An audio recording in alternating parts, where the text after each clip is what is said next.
Hello everyone, welcome to V Accounting. Here we will solve the various accounting sums and we will explain the different accounting procedure. So please, if you like my video, please don't forget to like, subscribe and share. Thank you. So your today's topic is general rule of generalizing. Okay, so first, before we know how to do the journal entry or how to pass the journal entry, the first and very important thing that we need to keep in mind, that is, first we need to understand the classification of account. Now see, classification of account is divided into two, that is the personal account and impersonal account. And the impersonal account is divided into two, that is the real account and the nominal account. Now let us go through in detail regarding the personal account. In today's video, our main topic is the personal account. Regarding the impersonal account and under it the real account and the nominal account, we will discuss in the next class or in the next video. So now, first of all, we need to understand that what is a personal account. Okay, the accounts which relate to an individual firm, company or an institution are called personal account. Now, for example, we can take account of Mohan, account of Ram, debtors, creditors, account of DCM Limited, bank account, bank overdraft account, capital account of proprietor and drawing account of proprietor, etc. So these all are the example of personal account. This come under the head of personal account. So you can understood the individual firm or a company or an institution are called personal account. Am I clear? Okay, now let us proceed to the next point, that is the rule of personal account. It is actually the very important thing when you are solving the sum, when you are passing the journal entry, the very important thing to know the rule. You can say the golden rule of accounting. So today, as I said, I'll be discussing regarding the personal account only. So today I'll tell you the rule only for the personal account. Okay, first thing, rule for recording a transaction in a personal account in simple word is, that is, debit the receiver and credit the giver. In other word, we can say that debit is that person account who receives something from the business and credit is that person's account who gives something to the business. So I hope this concept and this rule of personal account is clear to you all. Okay, now let me give you some example and discuss. Suppose, take for example, example number 1, paid rupees 1000 to Ravi. In this case, two accounts affected are Ravi's account and cash account.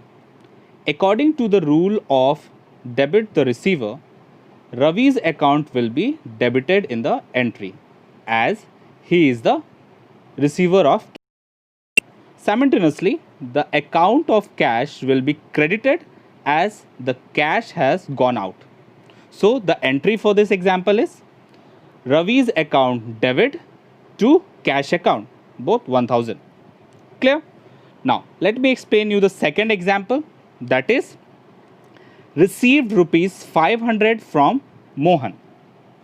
In this case, cash account will be debited as cash has been received and Mohan's account will be credited according to the rule of credit the giver. So the entry will be cash account debit to Mohan's account credit, that is 500. Am I clear? Okay. So let us proceed to the next point, that is to know the objects of preparing the personal account. Obviously we are preparing the accounting entries, we are making the entries, we are doing the journal entry. So it is very important to know that why in the journal entry we are preparing the personal account. Alright, so the object of preparing a personal account is to know how much amount a personal account owns to the business. Alright, that is how much amount is due to be received from him. And let us proceed to the next, that is the second object. The second object of personal account is to know how much amount is owed to a personal account from the business. That is, how much amount is payable to him. So this is actually the main objective, two, you can say the two main objects of personal account.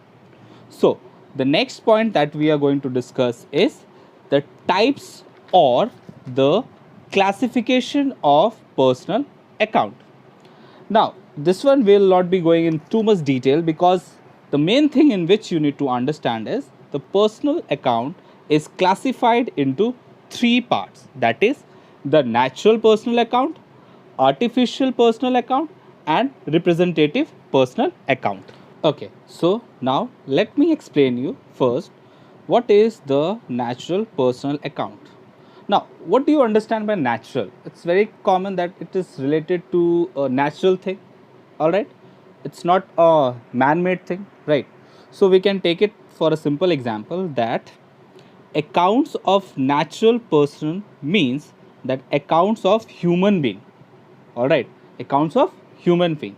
For example, you can say when we are making the head as Mohan's account, Sham's account, Shoham's account, okay, Seema's account, Ravi's account, so all the names of human beings is coming, right?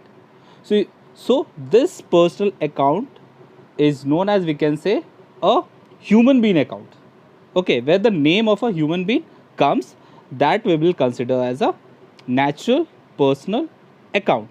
So under this you will find out there are like proprietor's capital account, proprietor's drawing account, debtor's account, creditor's account, and are also included in this categories. All right, now let us proceed to the second point, that is the artificial personal account. See, the artificial word itself describes what? The thing which is non-living thing, right? Or you can say where there is no life, so man-made things.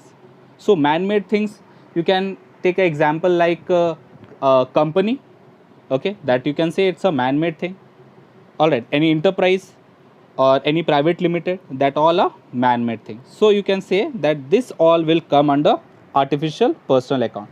Just let me explain you in little bit detail. Like accounts do not, this account do not have physical existence as human being, but they work as a personal accounts.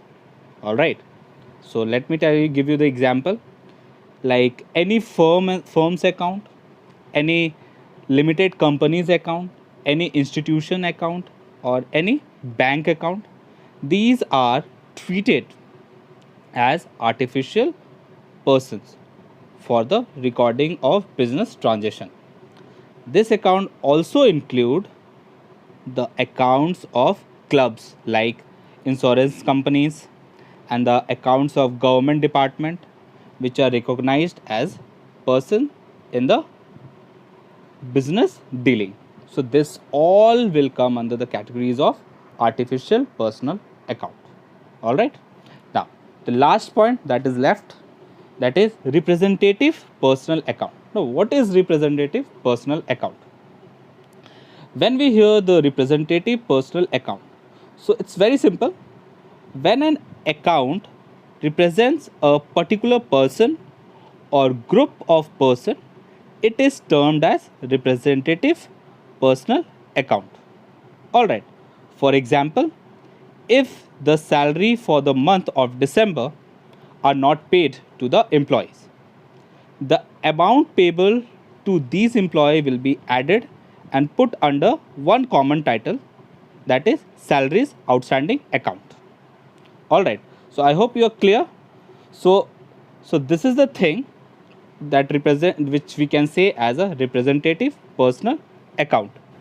This account also represents the accounts of all the persons to whom the salaries have to be paid.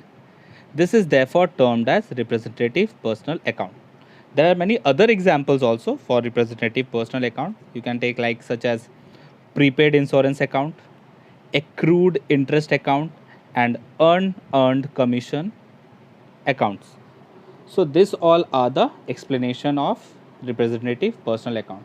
I hope the concept is very much clear to you all. I've explained the entire personal account in detail. I've given you the golden rule. And the next topic is the impersonal account, which I'll be explaining you in the next video. So till then, please watch this video. Please don't forget to like, share and subscribe if you like my video. Thank you. Till then, bye bye. Take care.